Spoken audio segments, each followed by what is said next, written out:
Bienvenue dans la matrescence, vous écoutez l'épisode 109 de la saison 5.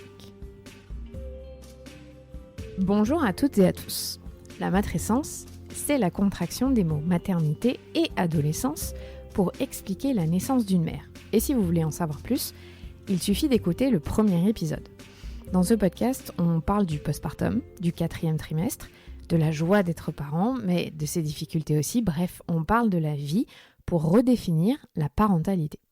Je suis Clémentine Sarlat, la créatrice de ce podcast.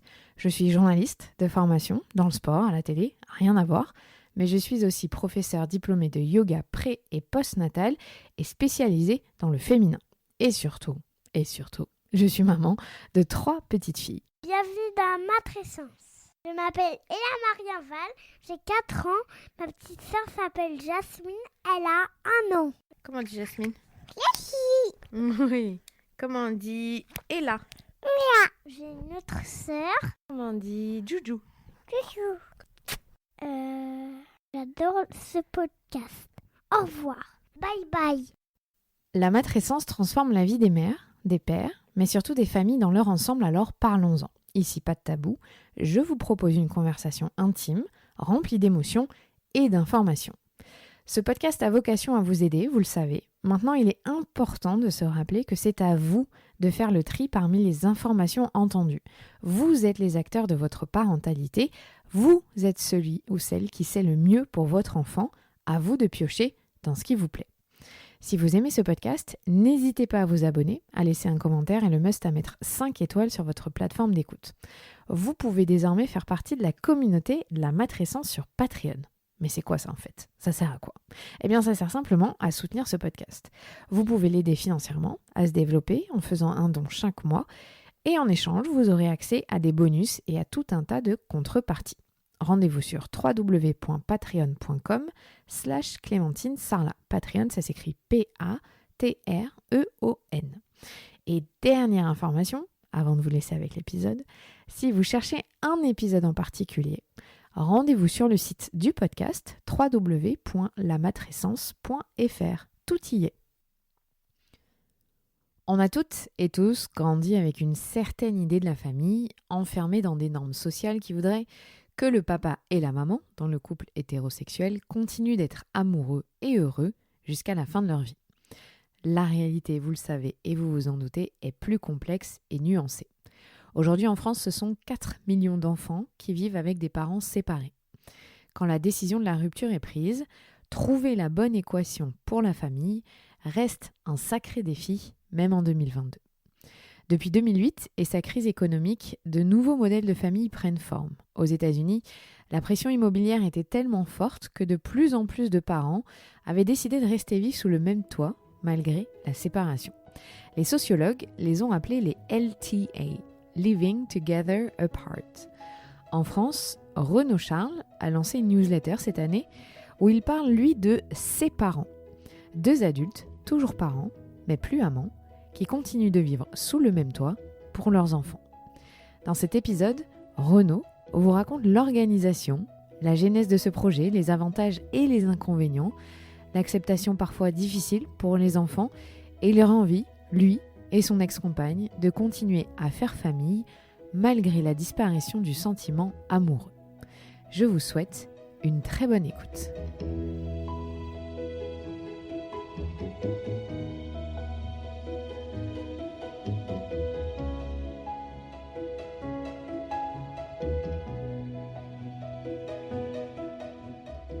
Merci beaucoup Renaud d'avoir accepté mon invitation. Tu es ici pour parler d'un concept que je pense tu as inventé, dont je n'avais jamais entendu parler, les séparants.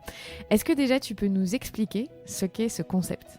Alors oui, on peut parler de création. On est dans la recherche et développement, dans la R&D du couple.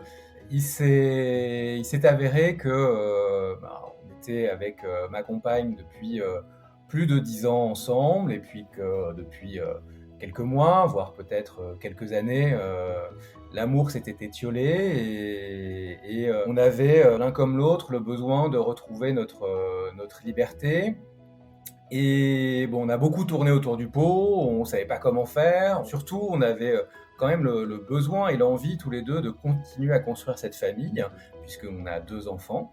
Et donc on ne voulait pas de séparation de corps pour que cette famille continue à vivre différemment, mais qu'elle continue à vivre. Et puis il se trouve on a déménagé en 2020, après le confinement en fait. Le déménagement était quelque chose qui nous trottait dans la tête depuis longtemps. Enfin, je dis nous, je ne devrais pas dire nous, parce que c'est mon ex-compagne qui voulait déménager depuis longtemps. Ex-compagne étant un terme que j'utilise, mais qui n'est peut-être pas le plus approprié, puisque voilà, ex-compagne, on vit encore sous le même toit, donc là encore, il y a un sujet de sémantique qu'on abordera peut-être, mais en tout cas, elle regardait depuis longtemps les maisons dans les Yvelines, en particulier dans la vallée de Chevreuse, qui est un coin qu'on aime bien, et puis elle a trouvé une maison qui a été un coup de cœur pour tous les deux. Ça, c'était avant l'histoire du Covid, et heureusement d'ailleurs, parce que je pense qu'on aurait cherché après le Covid, nous n'aurions pas trouvé. Et donc, elle trouve cette maison, moi, pas du tout motivé, enfin, pas du tout dans la projection, mais j'y vais quand même à l'époque, pour être honnête, pour lui faire plaisir. Donc je la visite, on la visite ensemble avec les enfants. Et là, je me dis, c'est notre chance, il faut y aller. On habitait Châtillon à l'époque, une maison déjà, on avait de la chance, mais petite et surtout pas à nous. Là, c'était l'occasion d'avoir une maison à nous qui nous plaît et puis de changer de vie. Donc là, pour le coup, c'est moi qui ai plus été moteur sur le déménagement et sur l'acquisition. Puis, je dis ça parce qu'en fait, cette maison qui nous a offert plus d'espace nous a permis de réfléchir à une autre manière de vivre notre vie à deux et qui n'est plus une vie de couple. C'est-à-dire qu'on a déménagé en 2020 et très vite en juillet 2020 et très vite après avoir déménagé, on s'est rendu compte que le simple changement géographique n'allait pas réactiver nos sentiments l'un pour l'autre, en tout cas nos sentiments amoureux. Il n'est pas bien sûr qu'on a de l'attachement l'un pour l'autre et qu'on éprouve des sentiments toujours l'un pour l'autre, mais plus de la même manière. Et il y avait besoin de reprendre justement cette part de liberté. Et donc on a commencé d'en parler et est venue sur la table la possibilité officialiser le fait que nous n'étions plus des amoureux auprès de nos enfants, notre famille et nos amis, et donc vivre chacun pour soi, mais tout en étant ensemble. D'où le terme de séparants pour résumer un petit peu voilà, le schéma de vie dans lequel on s'est lancé et qui maintenant va bientôt fêter ses 2 ans. Et alors, c'est assez marrant parce que là, si je comprends bien, vous vous êtes lancé dans l'achat d'une propriété en vous séparant. En fait, c'est l'achat de la propriété qui nous a permis de nous séparer. Oui, c'est dingue, hein. Et alors pour pousser vraiment le truc jusqu'au bout, Bah oui. je pense que de l'histoire de l'humanité, on est les premiers parents séparés à s'être pacsés après s'être séparés. Ah oui, encore mieux. On s'est pacsés au mois de février 2021 parce que, ben, voilà, qui dit maison dit héritage et cetera, et donc il fallait aussi que ce bien qu'on achète ensemble, bah, il puisse, avoir une reconnaissance, pour nous 2. On a fait cette démarche de se pacser, non pas, comme un jeune couple, qui veut officialiser son union, mais plutôt comme un vieux couple qui veut officialiser, tout ce qu'il a construit ensemble et qu'il entend continuer à construire ensemble. Voilà, on n'est pas des faux parents, nous ne sommes plus des amants, mais nous sommes des vrais parents.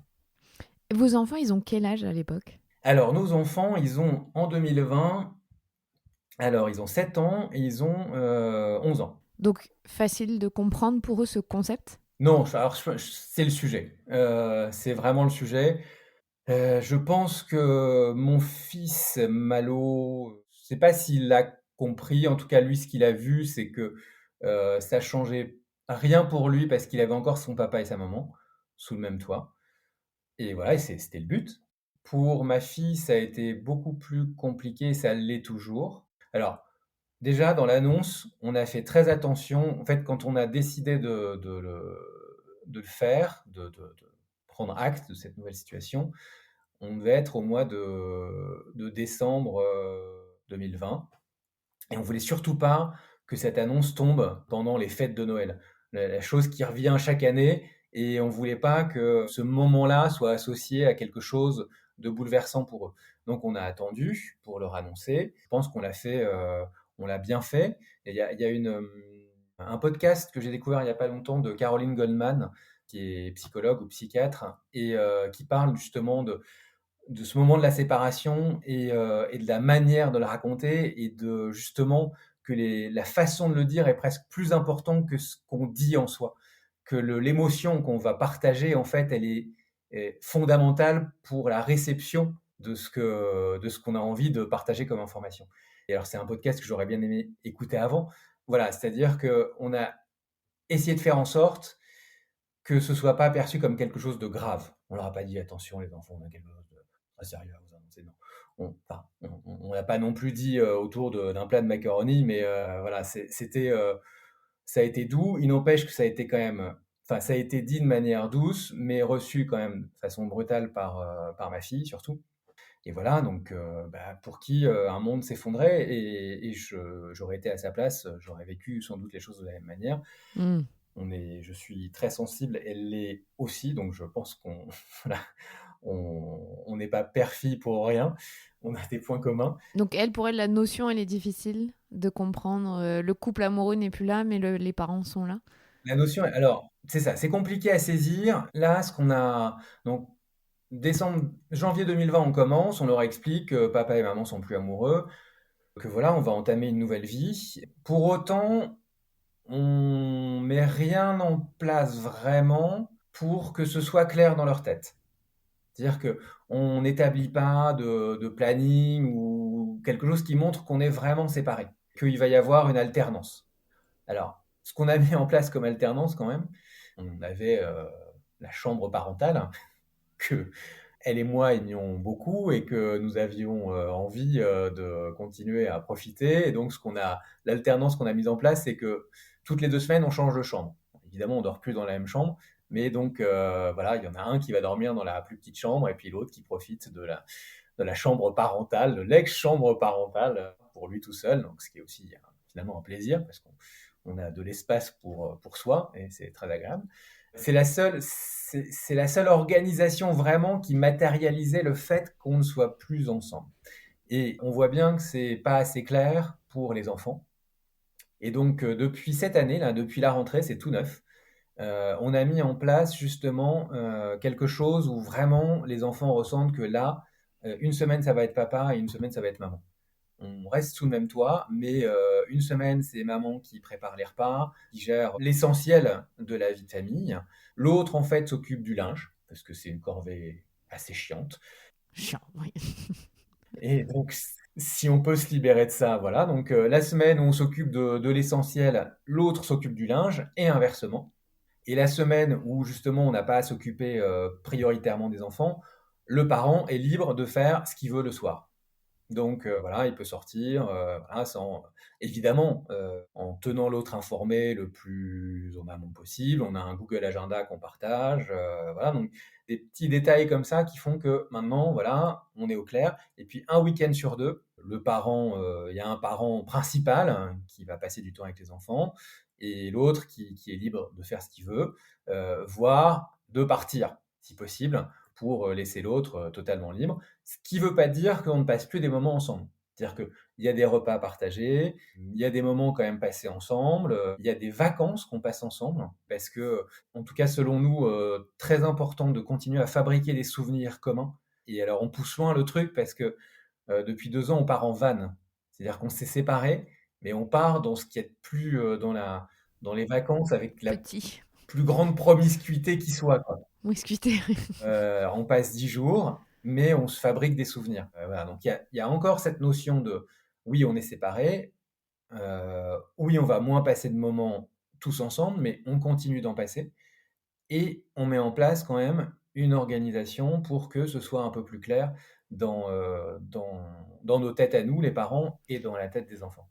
Ce que j'allais dire, parce que là on parle beaucoup du ressenti des enfants, mais comment vous, en tant que parents, il a fallu un temps d'adaptation pour ne plus être ce couple parental ou c'était clair et net à partir du moment où vous en avez discuté? Vu qu'il n'y a pas de point de rupture, il n'y a pas un clash, il n'y a pas quelque chose de fort au final. Non, alors ça n'a pas été un clash, justement, c'est une longue réflexion. C'est-à-dire que c'est vraiment quelque chose qui s'est qui s'est construit dans la durée et qui a abouti à cette proposition en fait qu'on a partagée. L'important, et ça c'est quelque chose que j'ai appris en fait enfin que j'ai découvert ou que j'ai travaillé, c'est dépasser le ressentiment et ne pas ressentir qu'on est la victime de l'autre, qui ne nous aime plus comme avant, et donc à qui on reprocherait justement de ne plus être aimé par lui, quoi. Je n'ai jamais appartenu à mon ex-compagne, elle ne m'a jamais appartenu. Et donc, à partir de là, le fait qu'elle ne m'aime plus, qu'on ne s'aime plus, que je ne l'aime plus, ça n'avait rien de, comment dire, c'était pas tourné contre elle ou ce n'était pas tourné contre moi. C'était juste que elle et moi avions besoin de retrouver notre liberté égoïstement, mais égoïstement dans le bon sens du terme.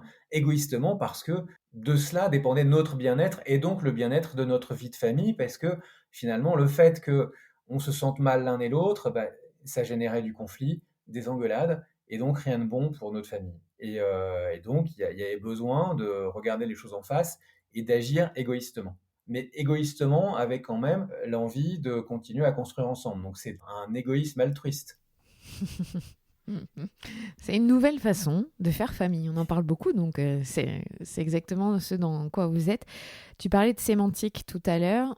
Donc tu as lancé une newsletter où tu parles de ce concept des séparants. Tu racontes un peu votre organisation et ce que vous faites. Et j'aime bien parce que tu expliques aussi comment... Parce que tu disais que tu ne trouves pas de terme approprié pour ex-compagne, mais tu parles quand même comment elle vous considère comme des compagnons de vie, une équipe. Et je trouve que c'est joli quand même parce que c'est ça la famille finalement. Mais on a besoin l'un de l'autre. On se comprend. Tu vois, je dis ça, j'ai les larmes qui montent presque. Oui, oui, on se connaît tellement bien que on a aussi besoin l'un de l'autre parce que on sait calmer les angoisses de l'autre, on sait s'écouter, on se connaît, on se comprend.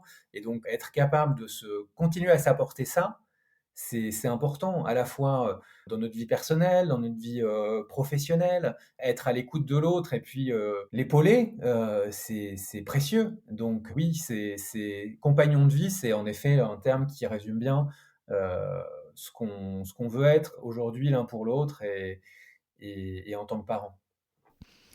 Dans la newsletter donc, que tu écris, tu parles aussi du fait que tu es un père et que tu as envie de prendre la parole sur les sujets de parentalité, parce qu'il y a malheureusement encore trop peu de prise de parole de la gente masculine sur ces thèmes. Pourquoi est-ce que c'était important pour toi d'évoquer le prisme d'être père dans la séparation ?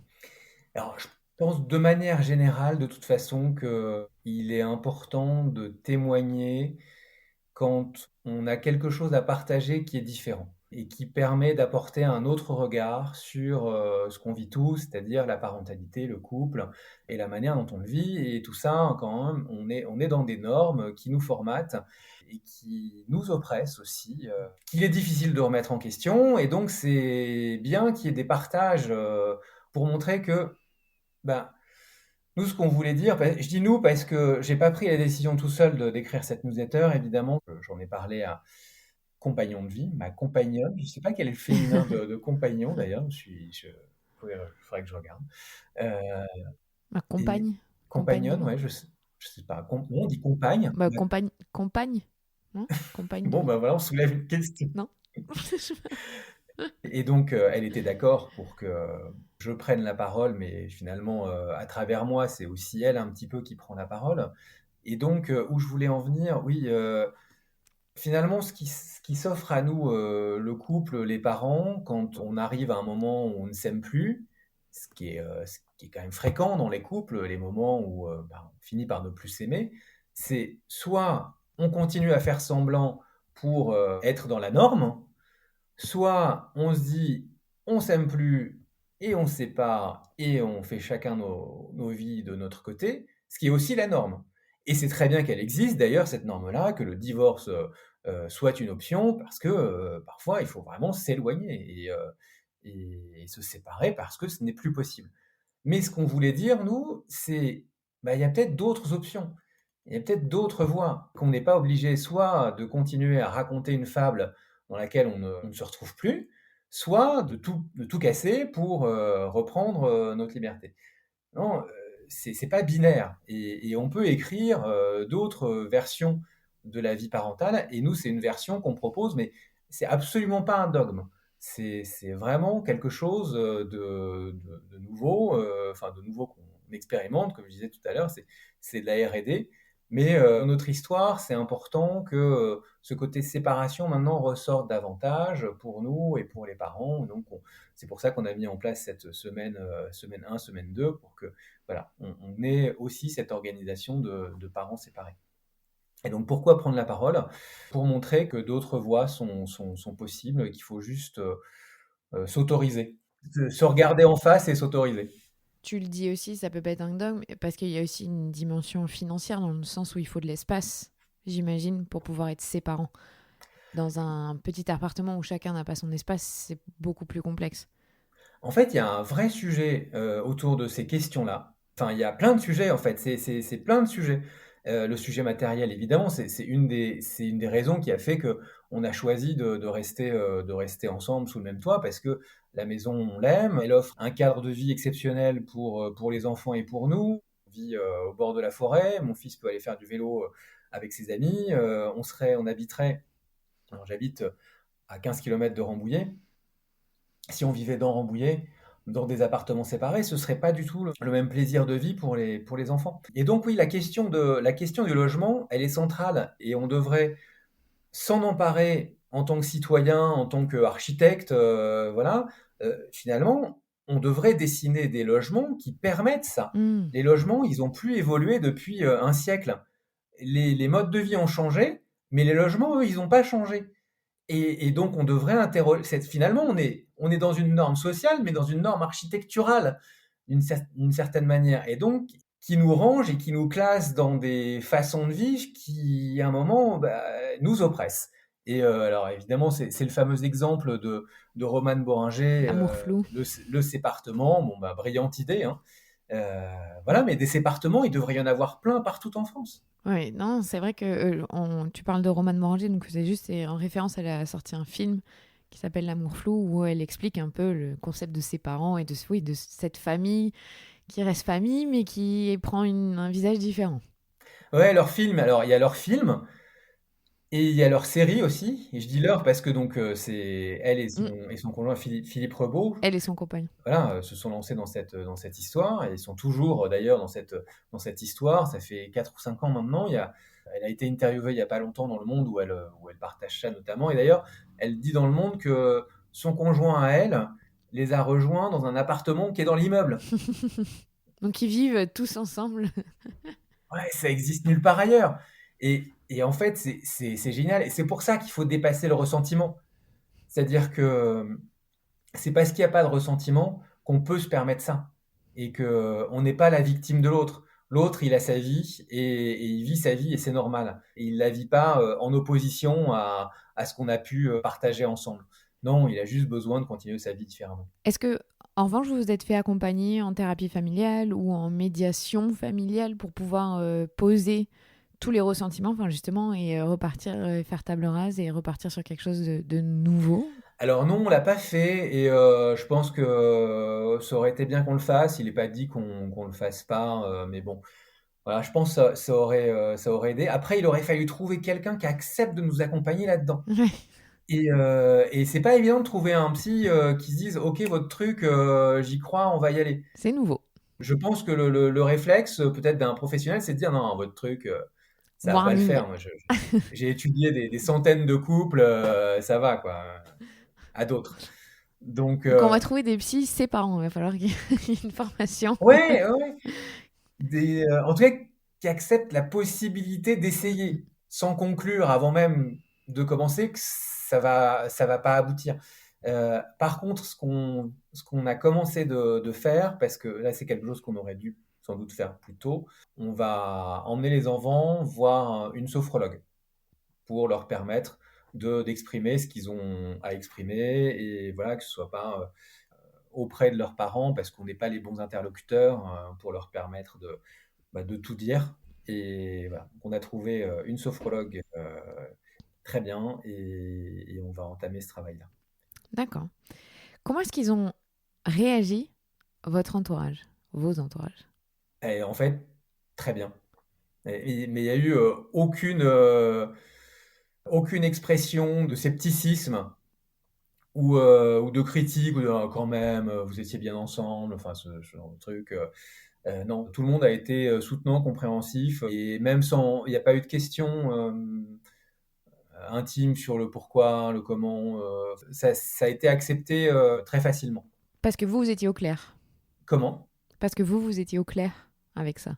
Parce qu'on était, oui, oui, on était clair. Enfin, il n'y avait pas d'hésitation. C'est-à-dire, c'est quelque chose qu'on avait nourri, qu'on était capable d'expliquer, et que je pense, quand on l'expliquait, en effet, comme tu dis, comme on était au clair, bah, c'était entendable et compréhensible à ceux à qui enfin, à tout le monde maintenant, puisque voilà, puis alors encore plus avec ton podcast.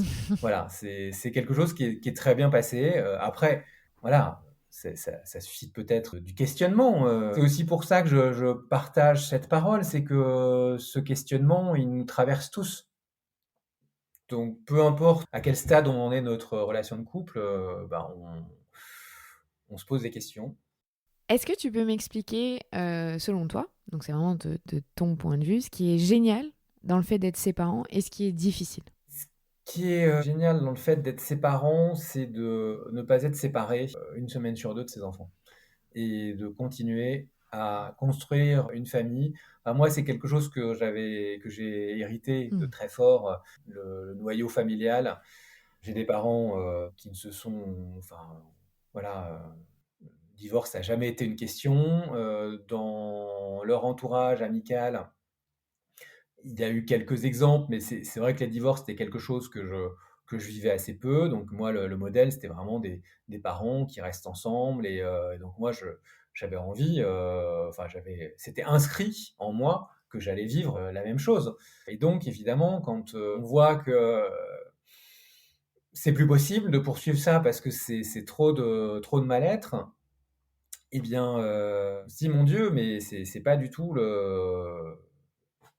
ce dans quoi je m'étais projeté.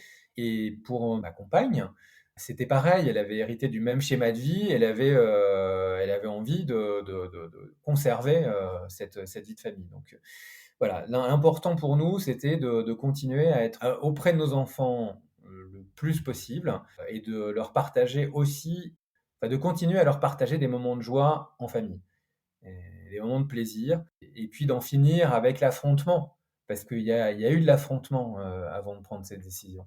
Il y a eu des engueulades, et ça, c'était pénible pour les enfants et pour les parents. Et donc, l'idée était d'en finir avec ces tensions et ces contradictions. Et ce qu'il y a de pénible, en fait, il n'y a rien de pénible. Ce qui était pénible, c'était justement de ne pas sortir de notre relation, de personnes qui ne s'aiment plus, mais qui veulent pas se le dire, ou qui n'arrivent pas à se le dire, qui arrivent pas à passer à autre chose. Et donc, ce qui génère des frictions, et voilà, c'est ça qui était pénible. Le fait de s'affranchir de ce besoin de jouer au papa et à la maman qui s'aiment, c'est ça qui crée de la frustration. Et quand on sort de ce rôle-là, en fait, on se libère. Même, ben, vraiment, je pense que, et pour nous et pour les enfants, c'est une leçon de liberté. C'est écoutez-vous.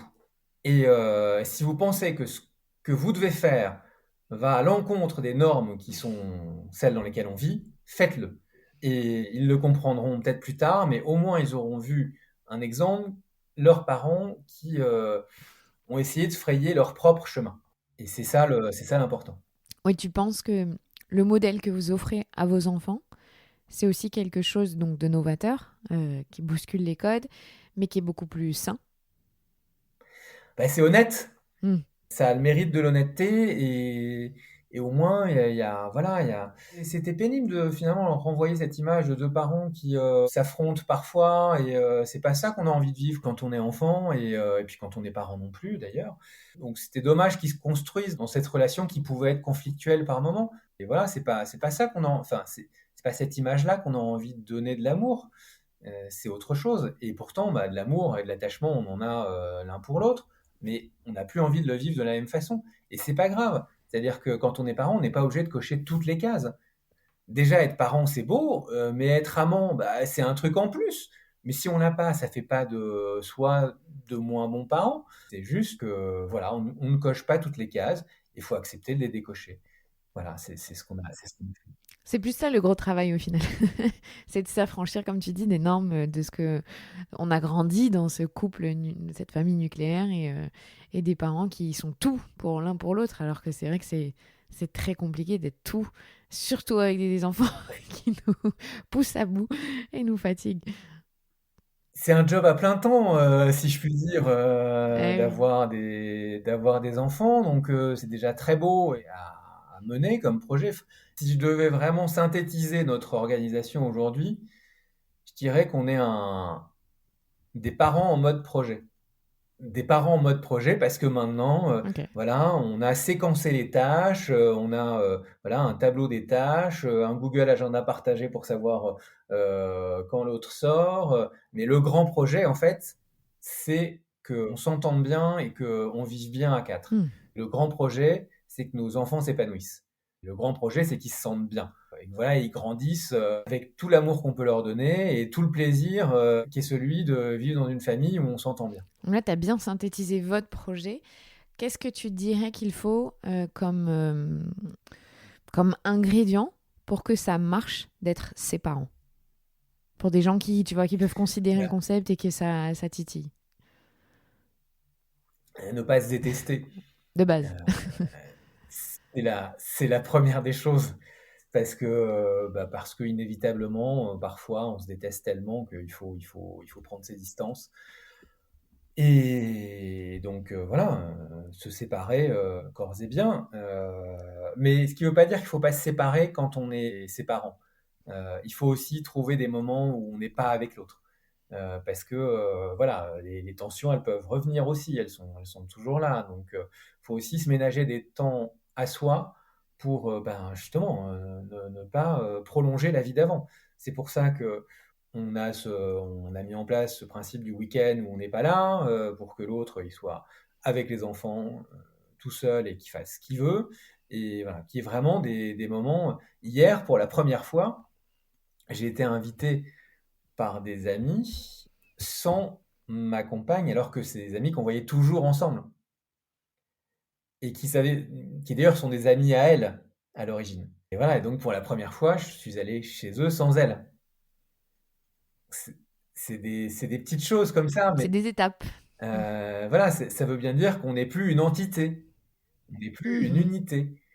Et Vous êtes une famille, mais dans votre couple, vous n'êtes plus le couple. voilà, Vous êtes un couple parental, mais plus un couple amoureux aussi. c'est ça, ouais, on est un duo parental même, Mhm. Mhm. euh, et il y a plus cette notion de couple. Voilà, le couple, on n'est Mhm. pas, c'est ce que je dis dans un des articles que j'ai écrit, on n'est pas un couple libre. C'est pas ça. Non. Mhm. On est, on est libre, mais on n'est plus un couple. Un couple, c'est deux Mhm. personnes qui s'aiment, et nous, on est deux personnes qui ont beaucoup d'attachement l'un pour l'autre. On n'est plus un couple qui s'aime d'amour. Et voilà, donc on est un duo. Et c'est la différence. Il se passe quoi si vous en avez, j'imagine, discuté, si un de vous deux rencontre quelqu'un, qu'est-ce que vous avez établi comme règle? Bah, la règle, ce sera de toute façon que l'autre sera pas un empêchement. Hmm. Voilà, c'est le but. C'est le but de se séparer, c'est de faire des rencontres, de rencontrer un nouvel amour, une nouvelle histoire et de démarrer quelque chose de nouveau. Donc oui, bien sûr, il n'y aura pas à demander la permission à l'autre, hein. Il y aura juste une organisation logistique à trouver. Mais voilà, on sera sur le Hmm. logistique et pas le sentimental. Il faudra que cette personne comprenne le concept, du coup, adhère à votre concept de ses parents. C'est ça aussi. Ça va être une condition. Il faudra qu'elle comprenne qu'il n'y a pas que lui, Mhm. ou il n'y a pas que elle, qu'il y a un autre projet aussi qui est d'avoir une famille. Mais même, de toute façon, enfin, moi, bah, je me projette, je sais pas je me vois pas revivre un couple fusionnel, quelque chose où voilà, on installe sa brosse à dents dans le verre de son conjoint, on s'installe vraiment. Voilà, peut-être qu'on peut envisager une relation à deux autrement et en partageant des moments de plaisir, mais sans pour autant se coltiner la routine du quotidien, qui est quand même quelque chose on le sait après l'avoir vécu, qui est usant. Donc, comme on l'a déjà fait, on n'est peut-être pas obligé de reverser dans le même truc. On peut se dire, ben, on peut avoir une union, se faire confiance, partager des choses, sans pour autant partager la même salle de bain tous les jours. Mm. Est-ce que vous avez parlé d'une date limite à tout ça? Alors, on n'a pas parlé d'une date limite, on sait que de toute façon c'est transitoire, hein, qu'il n'y a pas de. Enfin, voilà, une fois que les enfants seront partis, ça c'est la deadline, mais peut-être que. Enfin, on va voir comment ça évolue.